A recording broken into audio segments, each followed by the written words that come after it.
네 친정엄마가 죽든 말든 그게 우리 집이랑 무슨 상관이야.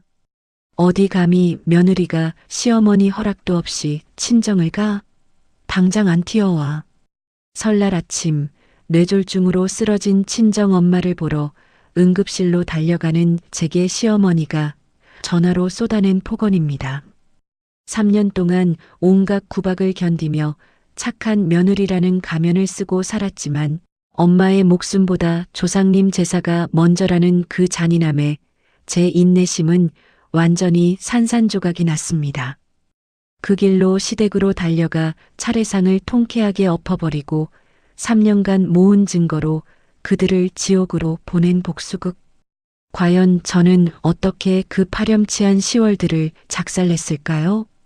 오늘의 기막힌 사연, 지금 바로 시작합니다. 새벽 5시.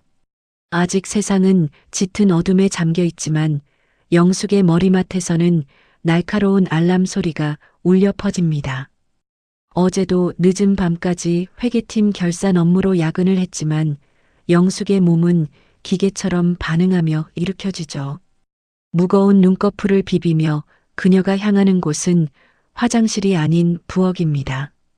32살 중견기업의 회계팀 대리로 일하는 영숙에게 아침은 전쟁터나 다름없거든요. 가스레인지 위에 냄비를 올리고 쌀을 씻는 소리가 고요한 집안을 채웁니다. 맞벌이 부부라면 아침은 간단하게 토스트나 시리얼로 때울 법도 하지만 이 집에서는 용납되지 않는 일이죠. 매일 아침 6시 갓 지은 밥과 김이 모락모락 나는 국이 식탁 위에 올라와야만 합니다. 그것이 영숙이 이 집에 시집오며 전수받은 며느리의 도리였으니까요. 보글보글 끓어오르는 북엇국 냄새가 거실까지 퍼질 때쯤 35살의 남편이 방에서 나옵니다. 대기업 과장이라는 번듯한 직함을 가진 남편은 이미 씻고 나온 듯 말끔한 차림이죠. 하지만 그는 영숙이 바쁘게 움직이는 부엌에는 눈길조차 주지 않습니다. 대신 거실 소파에 길게 누워 습관처럼 핸드폰 화면만 들여다보네요. 여보, 국 다 됐으니까 어서 와서 앉아. 영숙이 국그릇을 나르며 남편을 부릅니다. 남편은 핸드폰에서 눈을 떼지 않은 채 느릿느릿 식탁으로 다가옵니다. 오늘 국은 좀 싱거운 것 같은데? 한 숟갈 뜨자마자 돌아오는 건 수고했다는 말 한마디가 아닌 평가뿐입니다. 영숙은 입술을 살짝 깨물며 대답하죠. 어머님이 나트륨 조절해야 한다고 하셔서 조금 심심하게 해봤어. 그래도 그렇지. 나는 짠 게 좋은데. 하여튼 우리 엄마 말이라면 아주 잘 듣는다니까. 남편은 투덜거리면서도 영숙이 차려준 밥상을 당연하다는 듯 받아먹습니다. 영숙은 그런 남편의 정수리를 내려다보며 문득 결혼 전의 모습을 떠올려 봅니다. 그때의 남편은 참 다정한 사람이었죠. 영숙이 조금만 피곤해 보여도 안절부절 못하며 맛있는 것을 사주던 남자였습니다. 결혼을 앞두고 남편은 영숙의 손을 꼭 잡으며 이렇게 말했었습니다. 우리 엄마가 평생을 엄하게 사셔서 조금 까다로우시긴 해. 그래도 영숙아, 네가 워낙 싹싹하니까 잘하면 괜찮을 거야. 내가 옆에서 다 도와줄게. 걱정 마. 그때는 그 말이 든든한 약속인 줄로만 알았습니다. 하지만 결혼이라는 문을 열고 들어온 순간 그 약속은 산산조각이 났죠. 남편은 도와주겠다는 말 대신 원래 우리 집이 그래라는 말로 모든 상황을 회피했습니다. 그는 자신이 전형적인 마마보이라는 사실을 전혀 인지하지 못한 채 영숙의 희생을 가풍이라는 이름으로 정당화해 왔습니다. 식사가 채 끝나기도 전 영숙의 핸드폰이 요란하게 진동합니다. 화면에 뜬 이름은 시어머니 62살의 박순자 여사입니다. 박 여사는 모든 문장을 내가 이 집안 며느리로 살면서로 시작하는 그야말로 시월드의 정점의 선분이었죠. 네, 어머니. 아침 일찍 어쩐 일이세요? 영숙이 최대한 밝은 목소리로 전화를 받습니다. 야, 너 지금 밥 먹니? 오늘 우리 재호 반찬은 뭐 해줬어? 수화기 너머로 시어머니의 깐깐한 목소리가 들려옵니다. 북엇국 끓이고 밑반찬 몇 가지 해서 차려줬어요. 북엇국? 겨우 그거야? 우리 재호 요즘 야근 많아서 얼굴이 헬쑥하던데 보양식 좀 해줘야지. 너는 어째 내 몸만 챙기고 남편 귀한 줄을 모르니? 내가 이 집안 며느리로 살 때는 우리 시아버님 보양식을 하루가 멀다 하고 챙겨드렸어. 영숙은 매일같이 반복되는 훈계에 익숙해진 듯 그저 고개만 끄덕입니다. 네, 어머니. 이번 주말에는 고기 좀 사다 재워둘게요. 그래야지. 그리고 제발 사온 반찬 좀 올리지 마라. 나한테 안 걸릴 줄 알지? 우리 재호 입맛이 얼마나 까다로운데. 전화를 끊고 나니 이미 영숙의 이마에는 옅은 땀방울이 맺혀 있습니다. 남편은 어느새 식사를 마치고 거실로 나가 출근 준비를 하고 있네요. 영숙은 남편이 남긴 밥그릇과 국그릇을 싱크대에 넣으며 깊은 한숨을 내뱉습니다. 회사에 도착해서도 긴장의 끈은 풀리지 않습니다. 숫자 하나만 틀려도 큰일 나는 회계팀 업무는 영숙을 더욱 피곤하게 만들죠. 점심시간 식당에서 마주친 입사동기 미진 씨가 영숙의 얼굴을 살피며 걱정스레 묻습니다. 영숙 대리님, 얼굴이 왜 이렇게 반쪽이에요? 요즘 잠 못 자요? 어디 아픈 거 아니야? 영숙은 억지로 미소를 지어 보입니다. 아니야, 그냥 요즘 일이 좀 많아서 그래. 에이, 거짓말. 얼굴에 나 힘들어요라고 써져 있는데. 남편분이 좀 안 도와줘요? 요즘 세상에 아침 밥상을 차리는 며느리가 어디 있어. 미진 씨의 말에 영숙은 아무 대답도 하지 못하고 그저 국물만 뒤적입니다. 속으로는 불만이 가득 차올라 금방이라도 터질 것 같지만 겉으로는 늘 그렇듯 성실하고 참을성 강한 영숙의 모습을 유지해야 하니까요. 퇴근 후 집에 돌아온 영숙은 남편이 샤워하는 사이 핸드폰을 열어 친정 엄마와의 찍은 사진을 살펴봅니다. 평생을 가족들을 위해 헌신한 친정 엄마를 생각하면 늘 눈물이 나지요. 잠들기 전 영숙은 친정 엄마에게 전화를 겁니다. 엄마, 자, 목소리가 왜 그래? 아니야, 영숙아. 그냥 좀 피곤해서 그래. 넌 밥 잘 챙겨 먹고 있지? 나야 잘 먹지. 근데 엄마, 저번에 말한 두통은 좀 어때? 병원 가봤어? 응, 그냥 나이 들어서 그런 거래. 별일 아니야. 너 시댁일도 바쁠 텐데 엄마 걱정은 하지 마라. 엄마의 기운 없는 목소리에 가슴 한구석이 아릿해옵니다. 영숙은 전화를 끊고 어두운 천장을 바라보며 생각에 잠깁니다. 언제부터 자신의 인생이 이렇게 남을 위한 연극이 되어버린 걸까요? 설날을 딱 2주 앞둔 어느 날이었습니다. 영숙의 핸드폰은 아침부터 쉴 새 없이 진동하며 비명을 질러댔죠. 업무에 집중하려 해도 책상 위에서 징징거리는 소리에 영숙은 미간을 찌푸리며 화면을 확인했습니다. 아니나 다를까 시어머니 박 여사가 보낸 카톡 폭탄이었죠. 이번 설 제사 음식 목록이다. 잘 받아 적어라. 저는 동태전, 육전, 호박전, 꼬지전까지 네가 다 붙여와야 한다. 아, 그리고 제인의 애들 세뱃돈은 얼마 준비했니? 작년처럼 푼돈 주면 고모 체면이 뭐가 되니? 영숙은 화면을 빤히 바라보다가 깊은 한숨을 내뱉었습니다. 회사 일만으로도 머리가 터질 것 같은데 벌써부터 머릿속에 기름 냄새가 진동하는 기분이 들었거든요. 하지만 답장을 하지 않으면 곧바로 불호령 전화가 올 것을 알기에 영숙은 떨리는 손가락으로 답장을 보냈습니다. 네, 어머니. 알겠습니다. 퇴근 후 집에 돌아오니 남편은 거실에서 느긋하게 TV를 보고 있었습니다. 영숙은 가방을 내려놓지도 못한 채 남편 곁으로 다가갔죠. 올해만큼은 꼭 하고 싶었던 말이 있었거든요. 여보, 나 할 말이 있는데. 남편은 시선을 TV에 고정한 채 건성으로 대답합니다. 응, 말해. 왜 그래? 올해 설에는 나도 차례만 지내고 바로 친정에 좀 가야 하지 않을까? 요즘 엄마가 몸이 많이 안 좋으시대. 두통도 심하고 자꾸 기운이 없다고 하시네. 그제야 남편이 리모컨을 내려놓고 영숙을 쳐다봅니다. 하지만 돌아온 대답은 영숙의 가슴을 턱 막히게 만들었죠. 에이, 당신도 참. 설날에는 당연히 시댁이 먼저지.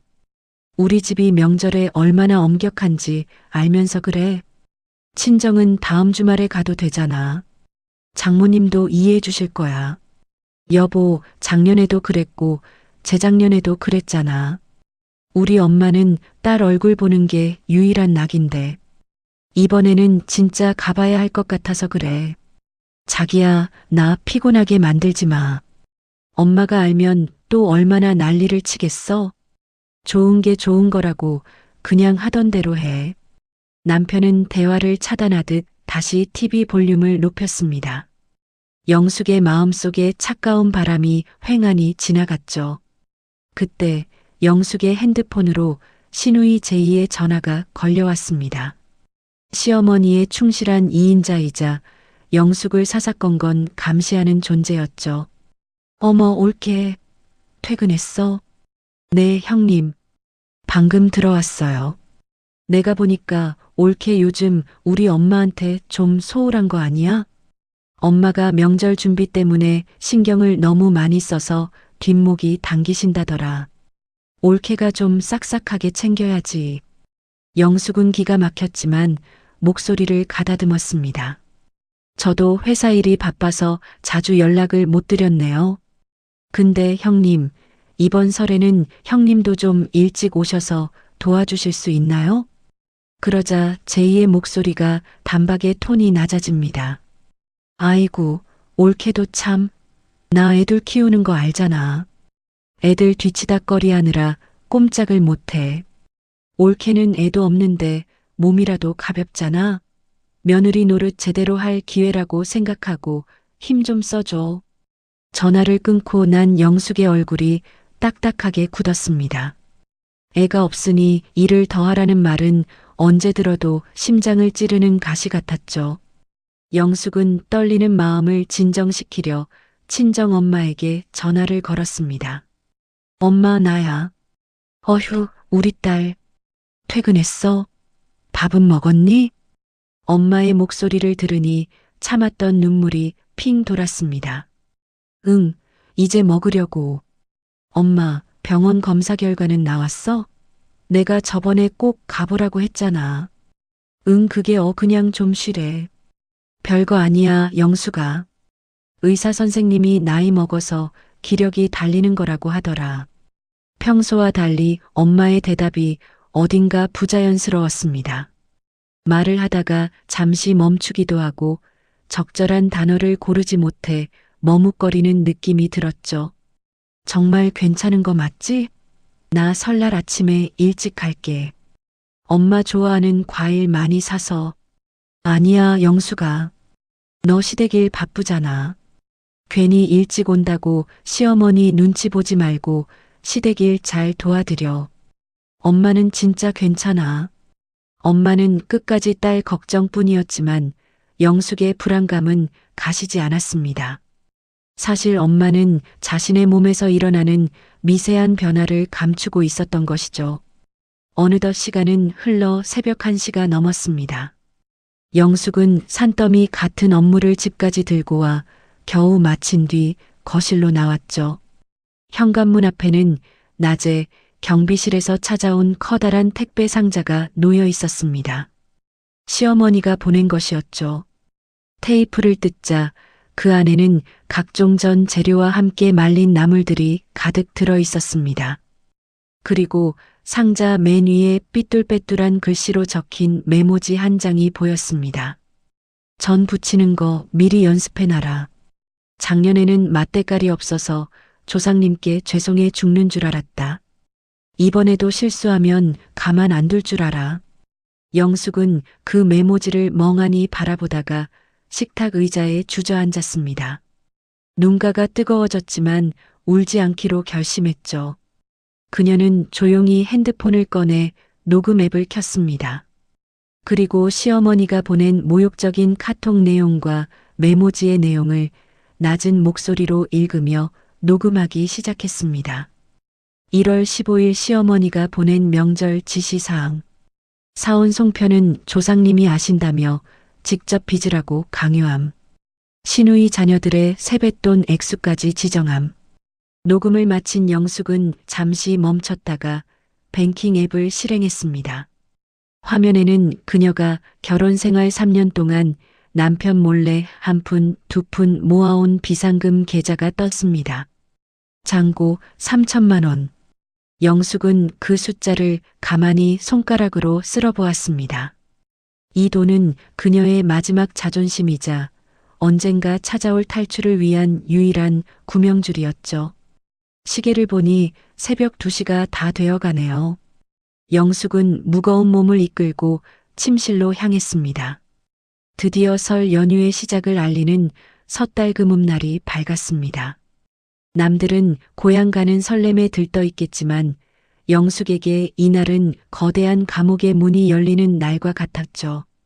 퇴근하자마자 옷도 갈아입지 못한 채 영숙은 곧장 부엌으로 뛰어들었습니다. 시어머니가 보내온 산더미 같은 전 재료들이 식탁 위에서 영숙을 비웃듯 기다리고 있었거든요. 칙칙. 달궈진 팬 위로 기름이 튀고 고소한 냄새가 온 집안을 덮기 시작합니다.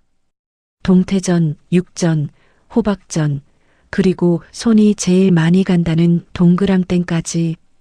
영숙의 허리는 이미 끊어질 듯 아파왔고 이마에는 기름 섞인 땀방울이 송골송골 맺혔습니다. 거실에서는 TV 예능 프로그램의 웃음소리가 요란하게 울려 퍼집니다. 남편은 소파에 비스듬히 누워 핸드폰을 만지작거리며 낄낄거리고 있네요. 영숙은 뻐근한 손목을 돌리며 남편을 향해 고개를 돌렸습니다. 여보, 나 허리가 너무 아파서 그러는데 이 동그랑땡 반죽 치대는 것만 좀 도와주면 안 될까? 남편은 화면에서 눈도 떼지 않은 채 인상을 찌푸립니다. 아, 나 기름 냄새 맡으면 머리 아픈 거 알잖아. 내가 도와주면 오히려 속 안 좋아서 내일 차례 지낼 때 사고 친다니까. 그거 금방 끝나지? 빨리 하고 좀 쉬어. 남편의 무심한 대답에 영숙은 왈칵 눈물이 날 뻔했지만 이내 입술을 꽉 깨물었습니다. 그때였습니다. 식탁 위에 놓인 핸드폰에서 날카로운 영상 통화 벨소리가 울렸죠. 화면에는 시어머니의 얼굴이 대문짝만하게 떠 있었습니다. 네, 어머니. 영숙이 전화를 받자마자 시어머니의 깐깐한 목소리가 스피커를 뚫고 나옵니다. 야, 너 전 부치고 있니? 어디 좀 비춰봐라. 영숙은 떨리는 손으로 핸드폰을 들어 채반 위에 쌓인 전들을 비췄습니다. 시어머니는 화면을 뚫어지게 노려보더니 이내 소리를 지릅니다. 야, 그게 동그랑땡이야? 모양이 왜 저렇게 들쭉날쭉해? 어떤 건 크고 어떤 건 작고 조상님들이 보시고 정성 없다고 노하시겠다. 못생긴 것들은 다 골라내고 다시 해. 어머니, 이미 반죽을 다 써서 다시 하기는 좀 어려울 것 같아요. 최대한 예쁜 것들로만 올릴게요. 말대꾸하지 마. 내가 이 집안 며느리로 살면서 전 하나를 붙여도 각을 딱딱 잡아서 했어. 너는 어째 가르쳐줘도 그 모양이니? 다시 못하겠으면 밤을 새워서라도 정성을 보여야지. 영숙은 부들부들 떨리는 손으로 네, 어머니라고 답하며 전화를 끊었습니다. 옆에서 모든 상황을 보고 있던 남편은 그저 강 건너 불구경하듯 한마디 던질 뿐이었죠. 거봐, 엄마가 예민하시다니까. 그러니까 처음부터 잘 좀 하지 그랬어. 속이 타들어가는 영숙의 마음을 아는지 모르는지 핸드폰이 다시 한번 진동합니다. 이번에는 친정 오빠의 문자였습니다. 영수가 엄마 오늘 좀 이상해. 자꾸 했던 말을 또 하고 단어를 헛갈려 하시네.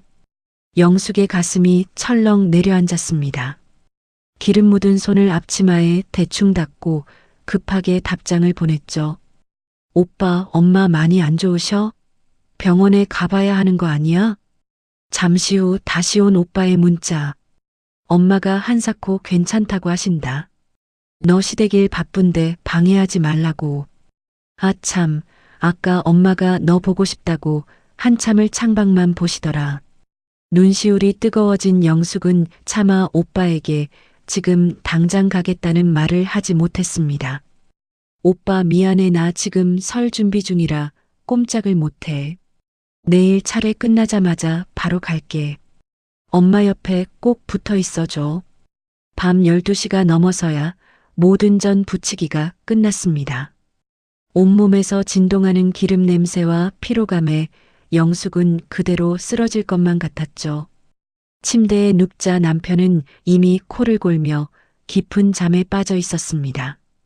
영숙은 남편을 흔들어 깨웠습니다. 여보자? 왜 졸려? 나 내일 차례 끝나고 바로 친정 가도 되지? 오빠가 엄마 건강이 좀 이상하다고 연락 왔어. 마음이 너무 안 좋아서 그래. 남편은 눈도 뜨지 않은 채 귀찮다는 듯 몸을 돌려 누웠습니다. 응? 그건 내일 엄마한테 물어봐. 내가 결정할 문제가 아니잖아. 졸려. 나중에 얘기해. 남편의 등벽을 바라보며 영숙은 깊은 절망감을 느꼈습니다. 이 사람에게 나는, 그리고 내 가족은 도대체 어떤 존재인 걸까? 한참을 뒤척이다 겨우 잠이 든 영숙은 기괴한 꿈속으로 빠져들었습니다. 꿈속에서 친정엄마는 하얀 안개 속에 서 있었습니다. 영숙의 이름을 부르려 하지만 입만 벙긋거릴 뿐 목소리가 나오지 않았죠. 그러다 갑자기 엄마가 바닥으로 털썩 쓰러졌습니다. 영숙이 비명을 지르며 엄마를 향해 달려갔지만 손을 뻗는 순간 엄마는 먼지처럼 흩어져 버렸습니다. 엄마. 영숙은 식은땀을 흘리며 자리에서 일어났습니다. 심장이 터질 듯이 뛰고 있었죠. 시계를 보니 새벽 4시였습니다. 불길한 예감에 손을 떨며 핸드폰을 확인했지만 오빠에게서 온 새로운 연락은 없었습니다. 혹시나 하는 마음에 엄마에게 문자를 보냈습니다. 엄마, 잘 주무세요? 꿈자리가 사나워서 잠이 안 오네. 나 내일 일찍 갈게요. 사랑해 엄마. 화면을 뚫어지게 쳐다봤지만 숫자 1은 사라졌음에도 답장은 오지 않았습니다. 읽으셨는데 답을 못 하시는 건지 아니면 잠결에 확인만 하신 건지 알 길이 없었죠. 영숙은 거실로 나와 물을 마시다 TV 및 장식장 위에 놓인 차 키 뭉치를 보았습니다. 무의식적으로 친정집 도어락 키가 달린 열쇠 꾸러미를 가방 속에 깊숙이 집어넣었습니다. 그때 거실 TV에서 흘러나오는 뉴스 속보 자막이 영숙의 시선을 붙잡았습니다. 명절 연휴 응급환자 급증, 뇌혈관 질환 주의. 골든타임 사수가 생사를 결정합니다. 그 문구가 마치 영숙의 심장을 날카롭게 찌르는 것 같았습니다.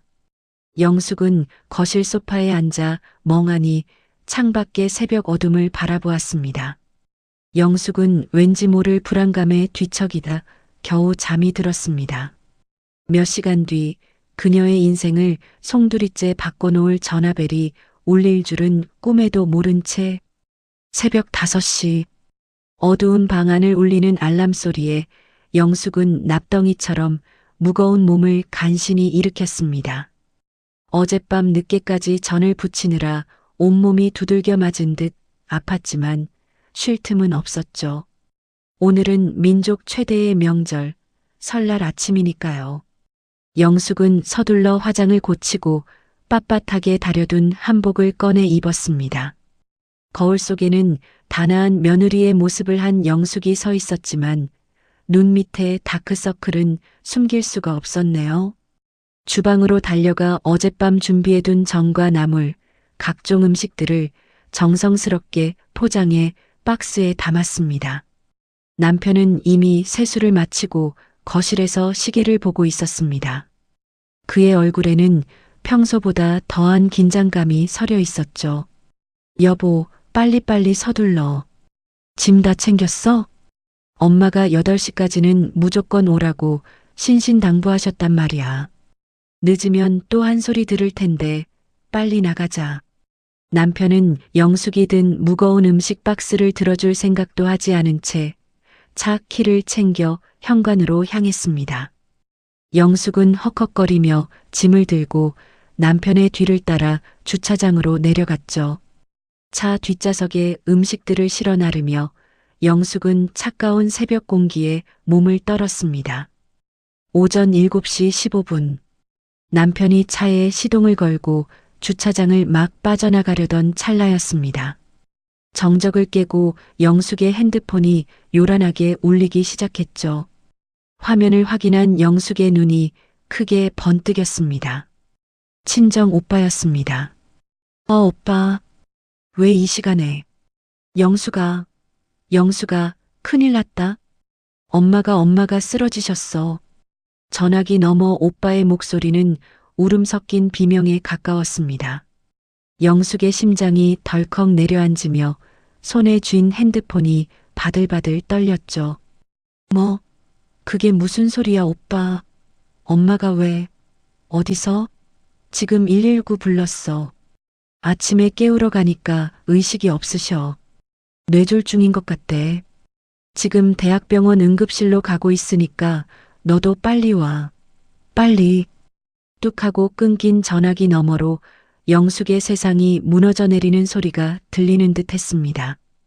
영숙은 비명을 지르듯 남편의 팔을 붙잡았습니다. 여보, 차 돌려.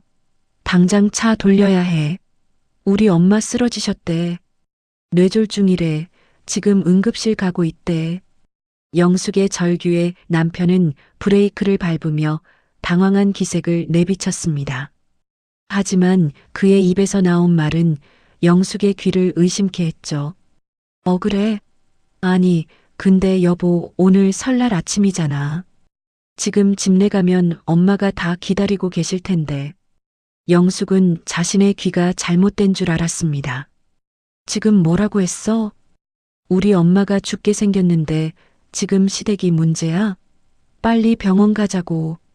남편은 핸들을 꽉 쥔 채 머뭇거리며 말을 더듬었습니다. 아니, 내 말은 일단 집에 가서 엄마한테 상황을 말씀드리고 허락을 받고 가든가. 오늘 차례 안 지내면 엄마가 뭐라고 하실지 당신도 알잖아. 상황이 이래도 도리는 해야지. 영숙의 눈에서 뜨거운 눈물이 쏟아져 나왔습니다.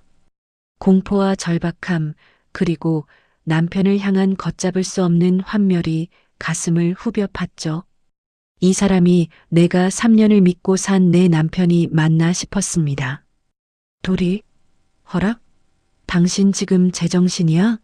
내 엄마가 사경을 헤매고 있는데 시어머니 허락을 받으라고? 설날이 그렇게 중요해? 우리 엄마 목숨보다 그깟 차례가 더 중요하냐고. 야, 김영숙. 너 왜 말을 그렇게 해? 나도 걱정돼서 그러지. 근데 우리 엄마 성격 알면서 그래. 일단 가서 상황 설명부터 하고 가자니까. 영숙은 더 이상 이 남자와 섞을 말이 없다는 것을 깨달았습니다. 그녀는 차갑게 식어버린 눈빛으로 남편을 노려보았습니다. 그리고 망설임 없이 차 문을 벌컥 열었죠. 당신은 시댁 가서 그 잘난 차례에 실컷 지내.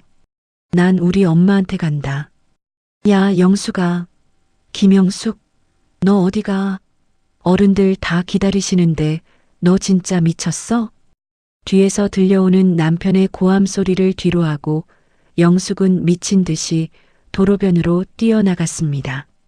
한복 치마가 자꾸만 발에 걸렸지만 상관없었습니다. 떨리는 손으로 택시 호출앱을 켜고 길가에 멈춰선 택시를 잡아탔죠. 기사님, 대학병원 응급실로 최대한 빨리 가주세요. 제발요, 부탁드립니다. 택시가 출발하자마자 영숙은 참았던 오열을 터뜨렸습니다. 어젯밤 엄마에게 보냈던 문자가 머릿속을 스쳐 지나갔죠. 왜 그때 바로 달려가지 않았을까? 왜 내일 갈게요라는 말로 안일하게 대처했을까? 자신을 향한 죄책감이 칼날이 되어 심장을 찔렀습니다. 영숙은 다시 오빠에게 전화를 걸었습니다. 오빠, 나 지금 택시 탔어. 엄마는? 엄마 의식 있어? 아직 없어. 병원 도착하자마자 검사 들어간대. 의사 선생님이 골든타임이 3시간이라는데 제발 늦지 않아야 할 텐데. 불안감에 입술을 깨물며 울고 있는 영숙을 백미러로 보던 택시 기사님이 나지막이 입을 열었습니다. 아이고, 따님 무슨 급한 일인가 보네. 명절 아침에 이게 무슨 날벼락입니까? 많이 걱정되시죠? 제가 신호 최대한 잘 받아서 빨리 갈게요. 너무 울지 마세요. 어머님 괜찮으실 겁니다. 기사님의 따뜻한 위로 한마디에 영숙은 더욱 어깨를 들썩이며 울었습니다. 남편조차 외면한 자신의 슬픔을 낯선 타인이 보듬어준다는 사실이 서글펐죠. 택시가 병원을 향해 질주하는 동안 영숙의 핸드폰에 진동이 울리기 시작했습니다. 시어머니였습니다. 받지 않자 카톡 메시지가 쏟아지기 시작했죠. 너 지금 어디야? 왜 안 와? 설마 친정으로 간 거 아니지? 당장 안 튀어와? 며느리가 돼서 명절 아침에 시댁을 비워? 너 진짜 미쳤구나. 영숙은 핸드폰을 가방 깊숙이 집어넣었습니다. 화면을 가득 채운 독설들이 이제는 먼지처럼 가볍게 느껴졌죠. 지금 그녀에게 중요한 건 오직 하나, 엄마의 생사뿐이었습니다.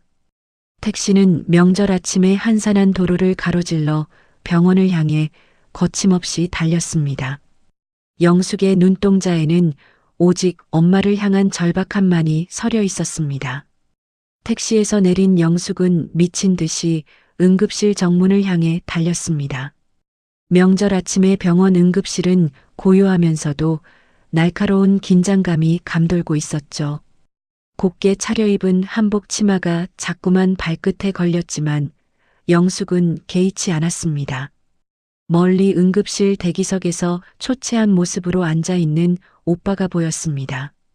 오빠, 엄마는? 엄마 어떻게 됐어? 영숙의 목소리를 듣고 고개를 든 오빠의 눈은 이미 퉁퉁 부어 있었습니다. 두 남매는 서로를 붙잡고 한참을 말없이 오열했습니다. 방금 수술 들어가셨어. 뇌혈관이 터졌다고 하더라. 그래도 천만다행으로 119가 빨리 와서 골든타임 안에 도착했대. 이제 기다리는 수밖에 없어. 엄마 괜찮을 거지? 어제 나랑 통화도 했는데 내가 어제 그냥 왔어야 했는데. 영숙은 벽을 짚고 주저앉아 가슴을 쳤습니다. 자신이 며느리라는 이름의 가면을 지키려 애쓰는 동안 정작 가장 소중한 엄마는 홀로 죽음의 문턱을 넘나들고 있었으니까요. 수술실 앞 복도 차가운 의자에 앉아 빨간 불이 켜진 수술 중 표지판만 멍하니 바라보았습니다. 영숙은 두 손을 모으고 태어나서 가장 간절한 기도를 올렸습니다. 제발 엄마를 데려가지 말아달라고. 아직 효도 한번 제대로 못했다고 말이죠. 그때 저 멀리 복도 끝에서 거친 숨소리와 함께 친정아빠가 나타났습니다. 지방에 계시다가 소식을 듣고 단숨에 달려오신 아빠의 신발은 짝짝이었고 옷차림은 엉망이었습니다. 영수가 아빠가 늦었어. 너네 엄마 어떡하냐. 아빠는 딸의 손을 잡고 아이처럼 꺼느꼈습니다. 가족들은 서로를 부둥켜 안고 병원 복도가 떠나가라 소리 죽여 울었습니다. 이 비극적인 상황 속에서 영숙의 한복은 너무나도 이질적이고 잔인하게 느껴졌죠. 오전 10시가 가까워질 무렵이었습니다. 영숙의 가방 속에서 핸드폰이 다시 한번 요동치기 시작했습니다. 진동으로 해두었지만 쉼없이 울려대는 통에 주변 사람들의 시선이 느껴질 정도였죠. 가방을 열어보니 화면에는 시어머니의 카톡이 폭탄처럼 쏟아져 있었습니다. 야, 이년아 진짜 안 와? 미쳤어? 설날 아침에 시댁을 비우고 친정을 가? 당장 튀어와. 너 오늘 안 오면 내 손에 죽을 줄 알아. 전화 받아. 이 고약한 거사. 영숙은 무시하려 했지만 이번에는 끊이지 않는 전화벨 소리가 응급실 복도를 채웠습니다. 결국 영숙은 비틀거리는 몸을 이끌고 비상구 계단으로 향했습니다. 더 이상 피할 수 없는 싸움이 시작되었음을 직감했죠. 네, 어머니. 영숙이 전화를 받자마자 고막을 찢을 듯한 시어머니의 비명이 터져 나왔습니다. 야, 김영숙, 너 지금 제정신이야. 너 지금 어디야? 당장 말해. 영숙은 마른 침을 삼키며 갈라진 목소리로 대답했습니다. 어머니, 저희 엄마가 지금 뇌졸중으로 수술 중이세요. 상황이 너무 안 좋아서. 닥쳐.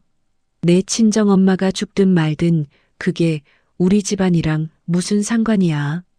오늘 우리 집 조상님들 차례 지내는 날인 거 몰라? 어디 감히 며느리가 시어머니 허락도 없이 친정을 가. 시어머니의 입에서 나온 말은 인간의 것이 아니었습니다.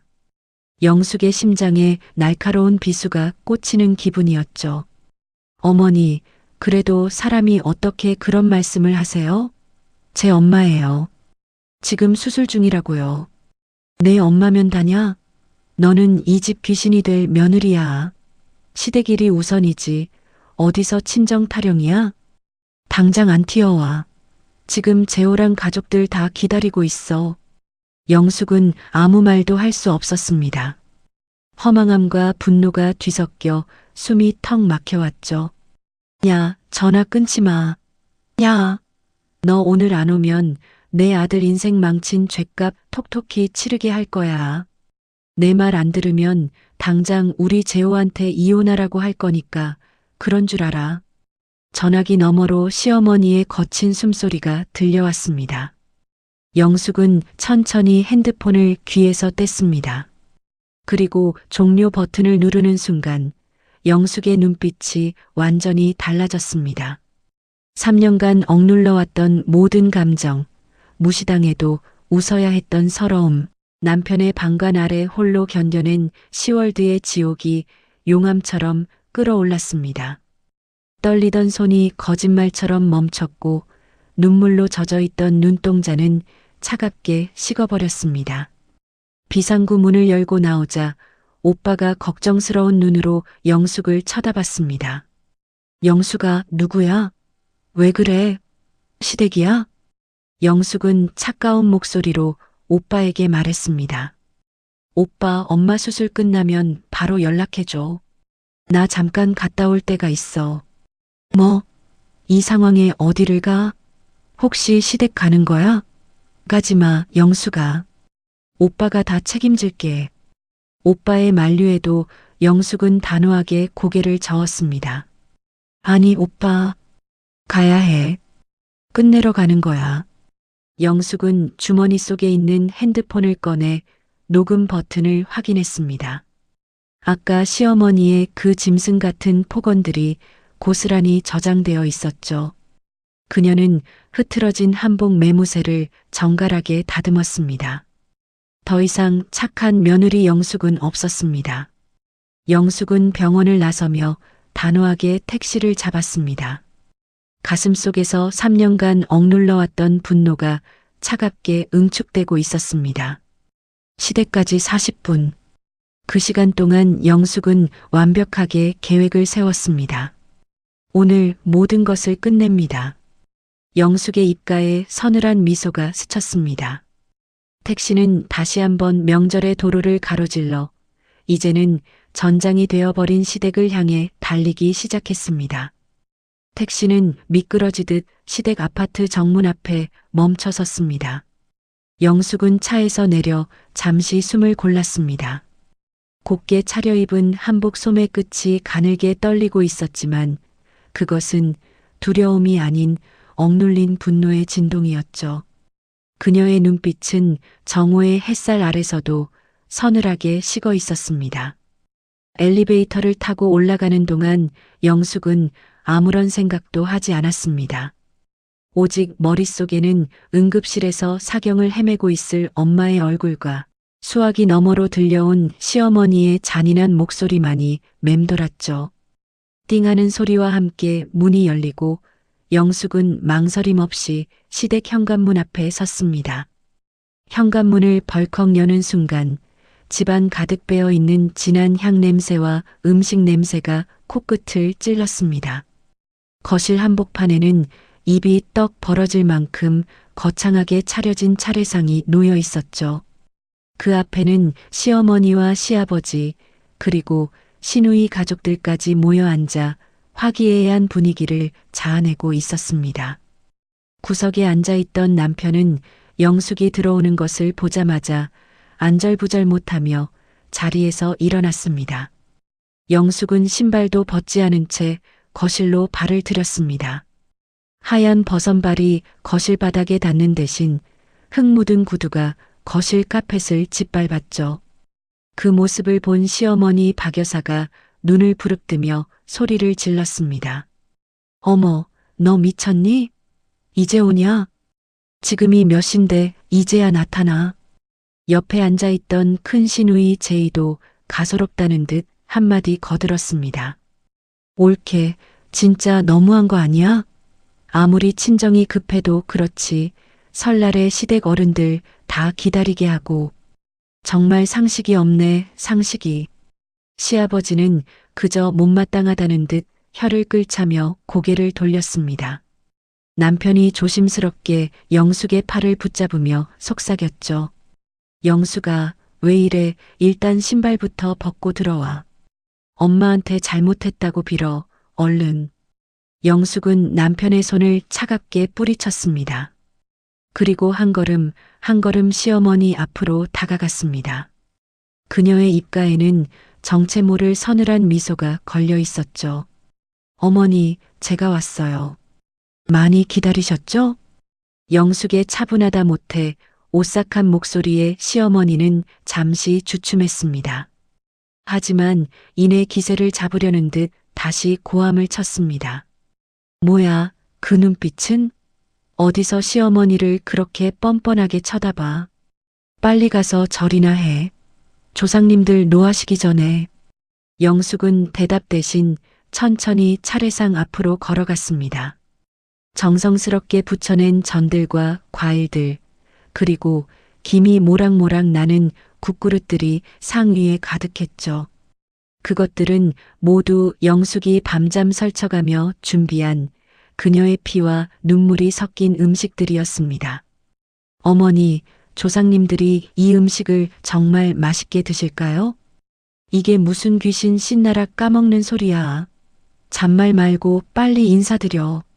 영숙은 시어머니의 말을 무시한 채 차례상 양 끝을 단단히 붙잡았습니다. 모두의 시선이 영숙의 손끝에 머물렀습니다. 그 짧은 정적 속에서 영숙은 마지막으로 엄마의 얼굴을 떠올렸습니다. 쾅! 굉음과 함께 거대한 차례상이 허공으로 솟구쳤다가 그대로 뒤집혔습니다. 정성껏 담았던 음식들이 사방으로 튀어나갔습니다. 동그랑땡은 거실 바닥을 굴러다녔고 뜨거운 국물은 거실 벽지에 갈색 얼룩을 남겼습니다. 순식간에 아수라장이 된 거실에는 비명이 터져나왔죠. 미쳤어. 이게 지금 뭐 하는 짓이야. 시어머니는 뒷목을 잡으며 주저앉았고 시누이들은 비명을 지르며 뒷걸음질 쳤습니다. 어머, 옳게 진짜 미쳤나 봐. 이게 무슨 망측한 짓이야. 남편은 넋이 나간 표정으로 영숙을 바라보며 입만 벙긋거렸습니다.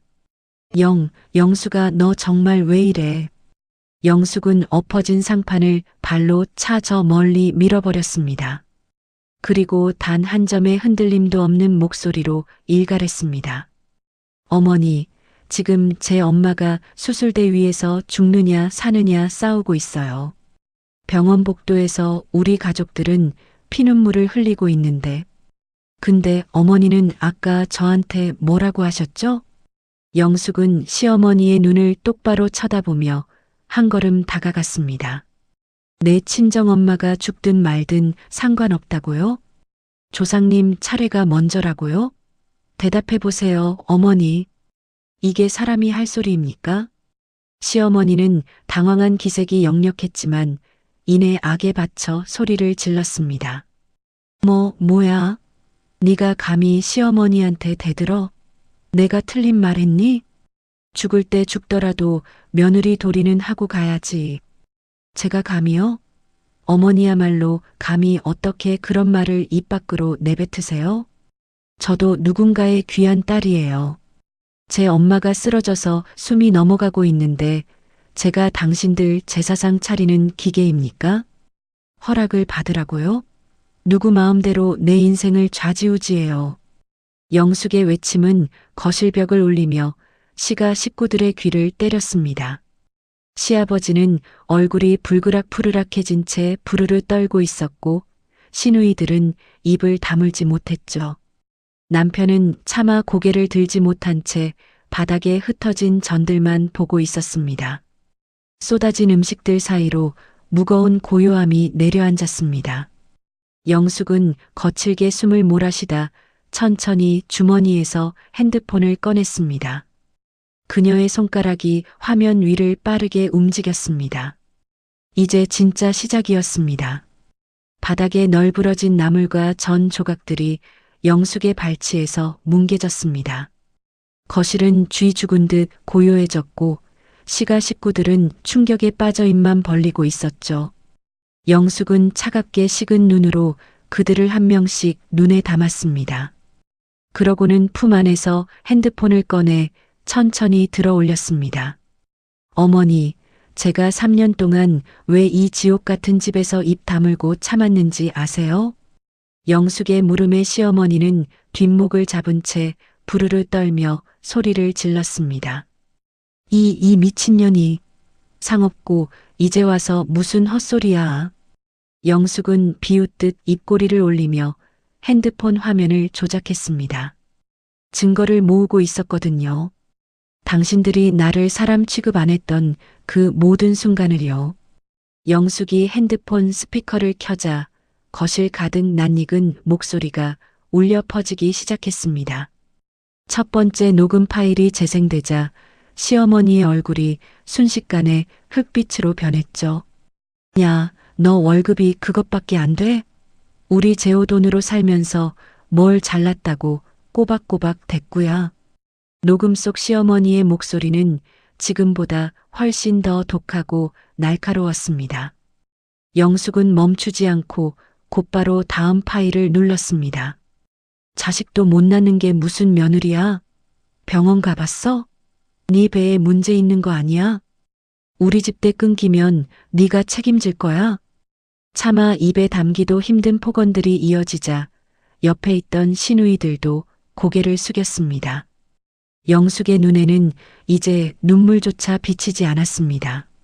세 번째 파일이 흘러나왔죠. 친정이 뭐 해주는 게 있어? 거지 같은 집안에서 시집와서 우리 집 덕에 호강하면서 살면 감사한 줄 알아야지. 내 부모가 그렇게 가르치더냐? 거실의 공기는 얼어붙은 듯 차갑게 식어갔습니다. 그리고 마지막으로 불과 몇 시간 전 응급실 비상구에서 녹음된 목소리가 터져 나왔습니다. 닥쳐. 내 친정엄마가 죽든 말든 그게 우리 집안이랑 무슨 상관이야. 어디 감히 며느리가 시어머니 허락도 없이 친정을 가? 녹음이 끝나자 시아버지가 처음으로 무거운 입을 열었습니다. 그는 믿기지 않는다는 듯 시어머니를 돌아보며 물었죠. 여보, 이게 다 사실이야? 당신 정말 영숙이한테 이런 소리까지 했어? 시어머니는 당황하여 혀가 꼬인 듯 말을 더듬었습니다. 그게 아니, 나는 그런 뜻으로 한 말이 아니고 얘가 하도 답답하게 구니까 홧김에. 옆에서 눈치를 보던 시누이 제이가 끼어들었습니다. 옳게, 저건 앞뒤 맥락이 다 잘린 거잖아. 우리 엄마가 오죽하면 저러셨겠어? 너무 악의적으로 녹음한 거 아니야? 영숙은 시누이를 서늘하게 쳐다보며 이번엔 카카오톡 대화창을 열었습니다. 그리고 캡처본들을 하나씩 소리내어 읽어내려갔습니다. 네가 벌어서 뭐 하냐? 다 우리 재호 내조하는 거지. 돈 욕심 부리지 말고 재호 통장에 다 입금해라. 설에 올 때 세뱃돈 100만 원은 기본이야. 그것도 못해? 친정이 가난해서 그런 것도 못 배웠니? 시어머니 생일인데 금목걸이 하나 해드려야지. 안 해오면 넌 불효 며느리다. 영숙의 낭독이 이어질수록 시어머니는 바닥에 주저앉아 고개를 들지 못했습니다. 시아버지는 결국 참지 못하고 시어머니를 향해 호통을 쳤습니다. 적당히 좀 하지. 사람을 어떻게 이 지경까지 몰아붙여. 당신이 그러고도 사람이야? 시누이들은 분위기가 심상치 않음을 느끼고 슬금슬금 짐을 챙겨 자리를 피하려 했습니다. 영숙은 그들의 비겁한 뒷모습을 비웃어주고는 구석에서 멍하니 서 있는 남편을 향해 고개를 돌렸습니다. 당신은 3년 동안 이 모든 걸 알면서 한 번이라도 내 편 들어준 적 있어? 남편은 당황하며 영숙의 눈을 피했습니다. 아니, 나는 엄마가 원래 성격이 좀 불같으시니까 당신이 조금만 참아주길 바랐지. 그 말에 영숙이 실소를 터뜨렸습니다. 조금만 참으라고? 당신이 나한테 그 말 몇 번 했는지 알아? 조금만 참아. 엄마 성격 알잖아. 이 말 정확히 587번 했어. 내가 수첩에 하나하나 다 적어놨거든. 남편은 숫자의 구체성에 충격을 받은 듯 입을 다물지 못했습니다. 영숙은 마지막 남은 녹음 파일을 재생했습니다. 방금 전 남편이 차 안에서 뱉었던 친정 엄마보다 시댁 허락이 먼저라던 그 비겁한 목소리였습니다. 모두가 굳어버린 거실에서 영숙은 핸드폰을 가볍게 흔들며 차갑게 웃었습니다. 어머니, 이거 유튜브에 올리면 조회수 얼마나 나올까요? 시어머니는 사색이 되어 영숙의 바짓가랑이를 잡으려 손을 뻗었습니다. 영숙아 제발. 영숙은 시어머니의 손을 가차없이 쳐내며 말을 맺었습니다. 이제 진짜 시작이에요. 거실 바닥에 흩어진 음식물들이 차갑게 식어가는 동안 영숙의 목소리는 오히려 더 단단하고 차분하게 울려 퍼졌습니다. 모든 증거가 공개된 지금 그녀의 눈앞에 있는 사람들은 더 이상 가족이 아닌 그저 3년이라는 긴 세월 동안 자신의 영혼을 갉아먹었던 가해자들일 뿐이었죠. 영숙은 남편을 똑바로 응시했습니다. 그의 흔들리는 눈동자를 마주하며 그녀는 평생을 기다려온 그 말을 아주 천천히 내뱉었습니다. 우리 이혼해. 정적이 흐르던 거실에 폭탄이 떨어진 듯한 충격이 감돌았습니다.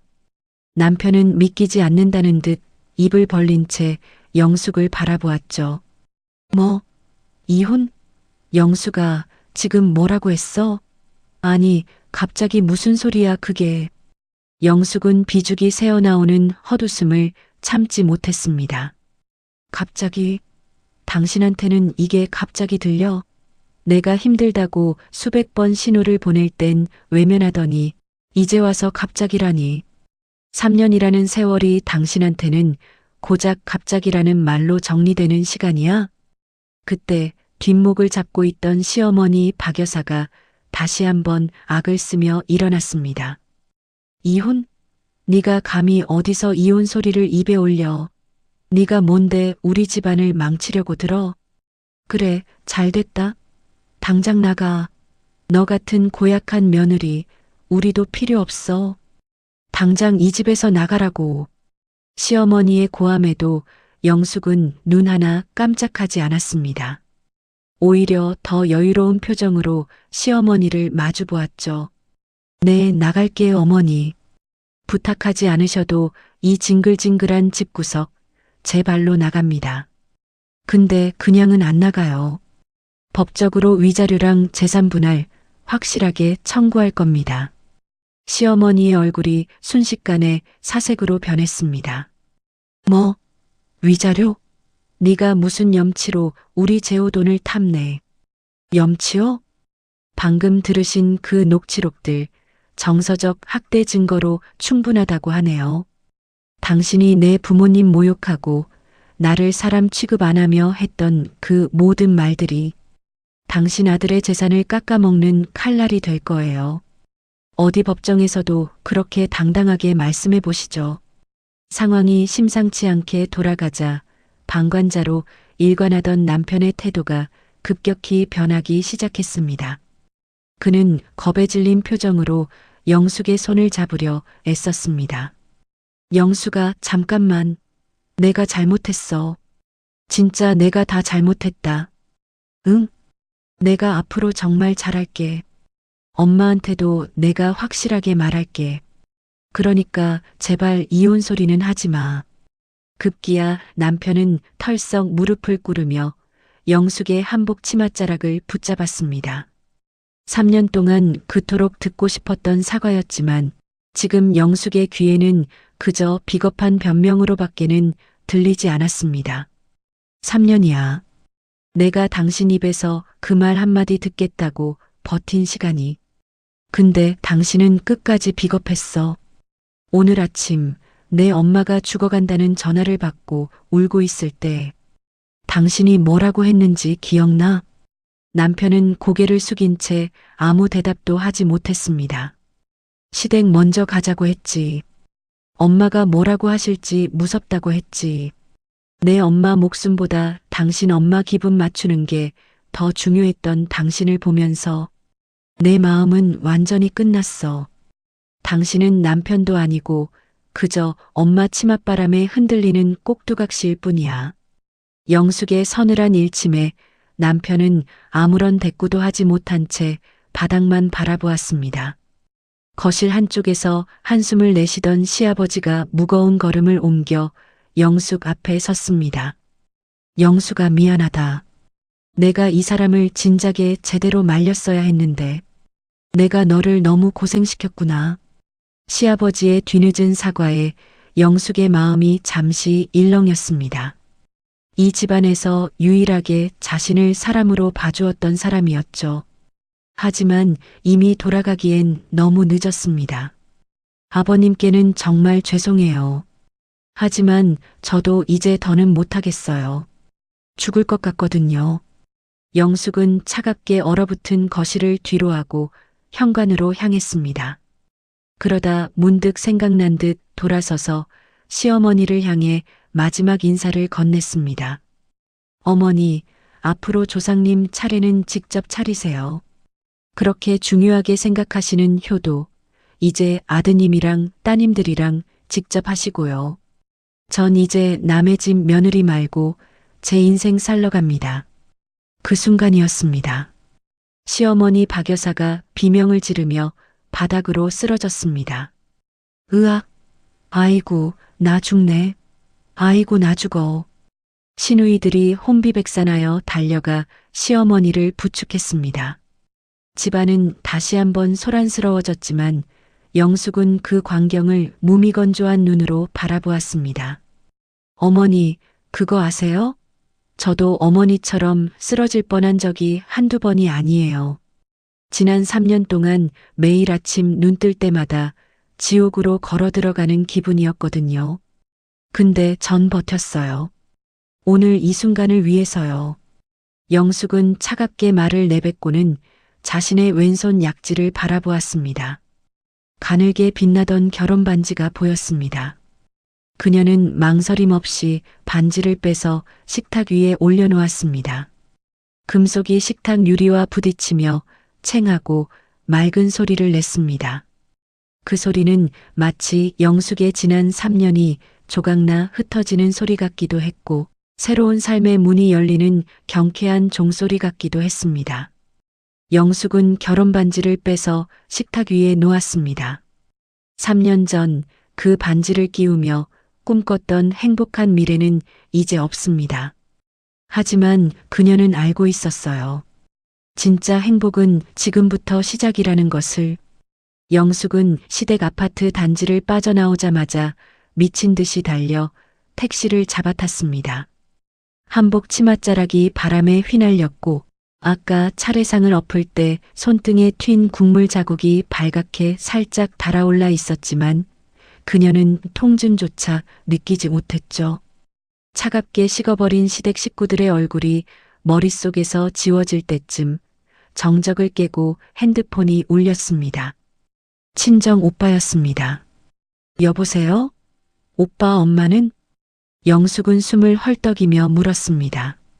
전화기 너머로 오빠의 떨리는 목소리가 들려왔습니다. 영숙아, 방금 교수님 나왔어. 수술 잘 끝났대. 성공이래.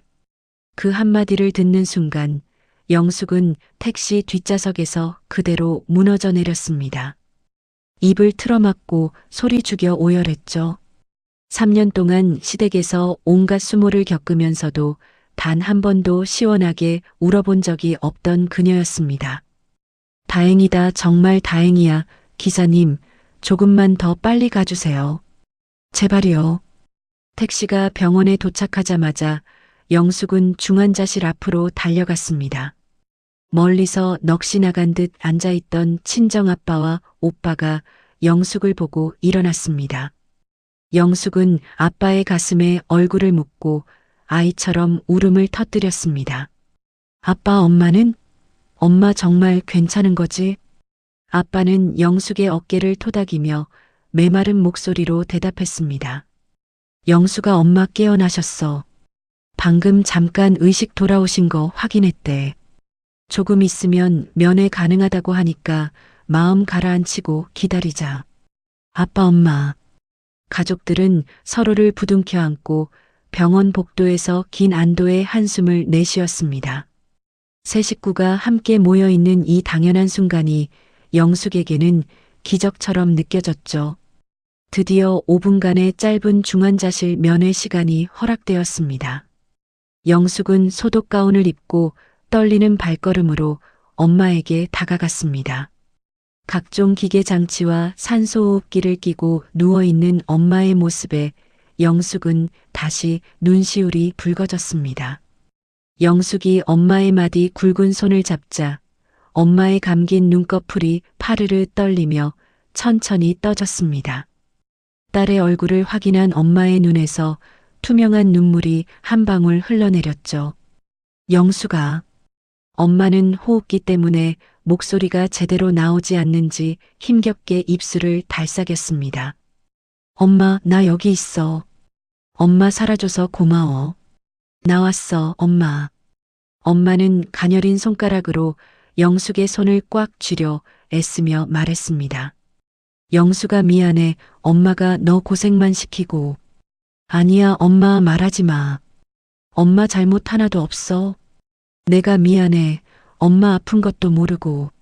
엄마는 그 와중에도 영숙의 옷차림을 살피더니 걱정스러운 눈빛을 보냈습니다. 시댁 설날인데 너 여기 있어도 괜찮아? 어서 가봐, 어머님 화내실라. 엄마의 그 말에 영숙은 눈물을 훔치며 환하게 미소 지었습니다. 슬퍼서 나오는 눈물이 아닌 지독한 족쇄를 끊어낸 사람만이 지을 수 있는 홀가분한 웃음이었죠. 엄마, 나 이혼할 거야. 이제 시댁 같은 거 없어. 나 이제 엄마랑 아빠랑 오빠랑 우리끼리만 행복하게 살래. 그러니까 엄마 얼른 일어나서 나랑 맛있는 거 먹으러 가야 해. 엄마는 딸의 폭탄 선언에 놀란 듯 눈을 크게 떴지만 이내 영숙의 결연한 눈빛을 보고는 천천히 고개를 끄덕였습니다. 마치 고생 많았다고 이제는 내 삶을 찾으라고 말해주는 것 같았습니다. 면회를 마치고 나온 영숙을 오빠가 조용히 불러 세웠습니다. 영숙아, 아까 면회실에서 한 말 진짜야? 시댁에서 무슨 일 있었던 거야? 영숙은 복도 의자에 앉아 오빠를 쳐다보았습니다. 오빠, 나 오늘 시댁 가서 차례상 엎었어. 뭐? 차례상을? 오빠는 믿기지 않는다는 듯 입을 떡 벌렸습니다. 어머니가 우리 엄마 수술하는 거 상관없다고, 제사가 먼저라고 소리 지르시길래 상 엎어버렸어. 그리고 그동안 모은 녹취록 다 터뜨리고 이혼한다고 선언하고 왔어. 오빠는 잠시 침묵했습니다. 그러고는 커다란 손으로 영숙의 머리를 거칠게 쓰다듬었죠. 잘했다. 정말 잘했어. 내 동생. 그동안 너 혼자 얼마나 힘들었을지 생각하면 오빠는 마음이 찢어진다. 이제 걱정 마. 너 뒤에는 아빠랑 내가 있어. 그날 밤 가족들은 병실 앞 복도 의자에서 함께 밤을 지새웠습니다. 영숙의 가방 속에 든 핸드폰은 계속해서 진동하며 불길처럼 타올랐죠. 남편에게서 온 수십 통의 부재중 전화, 시어머니와 시누이들이 보낸 욕설 섞인 카톡들. 영숙은 화면조차 확인하지 않고 핸드폰을 완전히 꺼버렸습니다. 어둠이 내려앉은 병원 복도에서 영숙은 창밖을 바라보았습니다. 3년 만에 처음으로 느끼는 평온함이었습니다. 내일은 변호사를 만나고 짐을 빼고 새로운 거처를 알아봐야겠죠. 할 일은 산더미였지만 두렵지 않았습니다. 엄마의 손을 잡고 밤을 새우며 영숙은 생각했습니다. 3년간 남의 집 며느리로 살면서 잊고 있었던 것. 자신에게도 지켜야 할 가족이 돌아갈 곳이 있다는 것을요. 그리고 그 가족은 절대로 자신에게 허락을 구하라고 하지 않았습니다. 계절은 어느덧 혹독한 추위를 지나 따스한 봄으로 접어들었습니다. 법원 정문을 나서며 영숙은 눈부신 봄 햇살에 잠시 눈을 찌푸렸죠. 3개월이라는 시간 동안 그녀의 삶은 폭풍처럼 휘몰아쳤고 이제야 비로소 잔잔한 바다에 도착한 기분이었습니다. 그녀의 손에는 방금 마침표를 찍은 이혼 조정 합의서가 들려 있었습니다. 영숙 씨, 정말 고생 많으셨어요. 함께 걸어 나오던 변호사가 밝은 미소로 인사를 건넸습니다. 아니에요. 변호사님 덕분에 생각보다 훨씬 유리하게 잘 마무리됐어요. 정말 감사합니다. 영숙이 진심 어린 감사를 전하자 변호사가 고개를 끄덕이며 덧붙였죠. 아닙니다. 영숙 씨가 3년 동안 꼼꼼하게 모아둔 그 녹취록과 문자 증거들이 결정적이었어요. 정서적 학대에 대한 증거가 너무나도 명확했기 때문에 저쪽에서도 더 이상 버틸 수가 없었던 거죠. 위자료 5천만 원의 재산 분할까지, 이 정도면 정말 완벽한 승리입니다. 영숙은 조용히 미소 지었습니다. 그 돈은 단순히 물질적인 보상이 아니었죠. 그녀가 잃어버렸던 3년의 세월과 짓밟혔던 자존심을 되찾는 최소한의 죗값이었습니다. 법원을 나와 집으로 돌아가는 길, 영숙은 문득 들려오는 시가 사람들의 근황을 떠올렸습니다. 세상에 영원한 비밀은 없다는 말처럼 그날 영숙이 시댁에서 벌였던 일은 금세 소문이 퍼져나갔죠. 시어머니는 동네에서 며느리한테 쫓겨난 시어머니라는 딱지가 붙어 창피해서 시장도 못 다닌다는 이야기를 전해 들었습니다.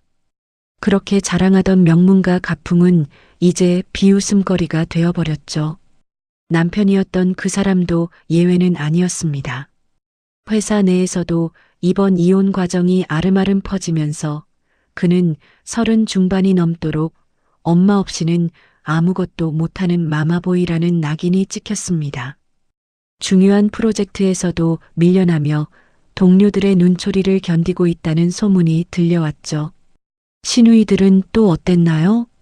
이혼 소송 초기에 SNS에 영숙을 비방하는 글을 올리며 악담을 퍼부었지만 영숙이 조용히 녹취록 원본을 공개하겠다고 메시지를 보내자마자 겁에 질려 게시물을 삭제하고 계정까지 폐쇄했다더군요. 인과응보라는 게 정말 있긴 하구나. 영숙은 담담하게 중얼거렸습니다. 누군가를 원망하는 마음조차 이제는 아까울 만큼 그녀의 마음은 평온했습니다. 병원으로 향하는 길은 이전보다 훨씬 가벼웠습니다. 친정엄마는 다행히 수술 후 빠른 속도로 회복 중이셨죠. 지금은 재활치료센터에서 열심히 걸음마 연습을 하고 계셨습니다. 엄마, 오늘 날씨 정말 좋다. 우리 좀 더 멀리까지 산책해 볼까? 영숙은 엄마의 휠체어를 밀며 병원 정원을 천천히 걸었습니다. 엄마는 이제 어느 정도 말씀도 잘하시고 딸의 손을 꽉 쥘 수 있을 만큼 기력을 회복하셨죠. 영수가 근데 엄마는 가끔 마음이 안 좋아. 엄마 쓰러진 것 때문에 내 결혼 생활이 그렇게 끝난 것 같아서. 엄마의 목소리에 영숙은 휠체어를 멈추고 엄마 앞에 무릎을 굽혀 앉았습니다. 그리고 엄마의 마른 손을 두 손으로 꼭 잡았죠. 엄마, 절대 아니야. 오히려 엄마 덕분에 내가 깨달은 거야. 그렇게 지옥 같은 곳에서 평생을 참고 사는 게 정답이 아니라는 걸. 나한테도 내 삶이 있고 나를 사랑해주는 진짜 가족이 있다는 걸 이제야 알았어. 엄마가 내 인생을 구해준 거야, 알지? 영숙의 단호하고도 따뜻한 대답에 엄마는 결국 참았던 눈물을 터뜨리며 고개를 끄덕였습니다. 진짜 가족이란 이런 것이었죠. 서로에게 짐이 될까봐 미안해하면서도 끝내 서로를 지탱해주는 든든한 뿌리 같은 존재들 말입니다. 며칠 뒤 영숙은 아담한 원룸으로 이사를 했습니다. 작지만 오롯이 자신만의 취향으로 채워진 공간이었죠. 퇴근길에는 이어폰을 끼고 평소 좋아하던 노래를 크게 들으며 걷습니다. 누군가의 밥상을 차리기 위해 서두르지 않아도 되는 저녁. 친구들과 만나 깔깔거리며 맛있는 음식을 먹고 밤늦게까지 수다를 떠는 일상. 시집살이 때는 감히 꿈도 꾸지 못했던 평범한 행복이 영숙의 삶에 스며들고 있었습니다. 한가로운 휴일 아침이었습니다. 영숙은 알람 소리가 아닌 창틈으로 들어오는 따스한 햇살에 눈을 떴습니다. 느지막이 일어나 직접 내린 커피 한 잔을 들고 창가에 앉았죠. 은은한 커피 향이 방 안가득 퍼지는 이 순간이 영숙은 세상에서 가장 소중했습니다. 지잉 하고 핸드폰에 진동이 울렸습니다. 친정 오빠에게서 온 카톡이었죠. 동생, 이번 주말에 엄마 재활병원 같이 갈까? 오빠가 차 가지고 갈 테니까 준비하고 있어.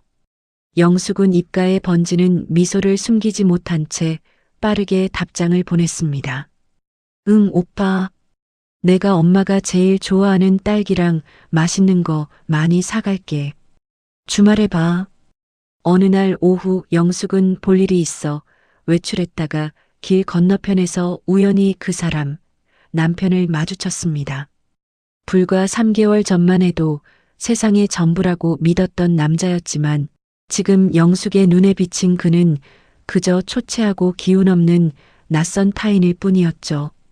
남편은 영숙을 발견하고 멈칫하더니 조심스럽게 다가와 입을 열었습니다. 영숙아, 잘 지내? 그의 목소리에는 후회와 쓸쓸함이 묻어 있었습니다. 하지만 영숙은 흔들리지 않았습니다. 오히려 예전보다 훨씬 더 단단하고 여유로운 미소를 지어 보였죠. 응, 잘 지내. 진짜 잘 지내. 영숙은 그 짧은 인사를 뒤로하고 단호하게 돌아섰습니다. 미련도 슬픔도 없는 가벼운 발걸음이었습니다. 뒤에서 들려오는 남편의 시선을 뒤로 한 채 그녀는 더 밝은 빛이 쏟아지는 쪽으로 성큼성큼 걸어갔습니다. 영숙은 알게 되었습니다. 착한 며느리, 참는 아내가 아닌 나 자신으로 사는 법을. 세상은 여전히 때로는 불공평하고 힘든 일도 있겠지만 적어도 이제 그녀는 자신의 편이 되어줄 수 있습니다. 그리고 그것만으로도 충분히 행복합니다. 그녀는 맑게 갠 하늘을 바라보며 나지막이 은조렸습니다. 효도는 니들끼리 해라. 난 이제 나한테 효도할 거야. 영숙 씨의 용기 있는 선택, 여러분은 어떻게 들으셨나요? 3년이라는 긴 시간 동안 가면을 쓰고 버텼을 그 마음을 생각하니 참 가슴이 먹먹해집니다. 세상에 그 어떤 도리도 내 부모님의 생명보다 소중할 수는 없는 법이죠. 누군가의 며느리나 아내이기 이전에 우리 모두는 누군가의 귀한 자식이고 소중한 자신이라는 걸 절대 잊지 말아야겠습니다. 지금 이 순간에도 남모를 서러움을 꾹꾹 참고 계신 분들이 있다면 오늘 사연이 작은 위로와 용기가 되었기를 진심으로 바랍니다. 여러분은 충분히 사랑받고 행복해질 자격이 있는 분들이니까요. 오늘 이야기가 가슴에 와닿으셨다면 구독과 좋아요 부탁드리고요. 여러분의 생각은 어떤지 댓글로도 많은 이야기 나누어 주세요. 지금까지 세상만사였습니다. 오늘도 평안하고 행복한 하루 보내시길 바랍니다.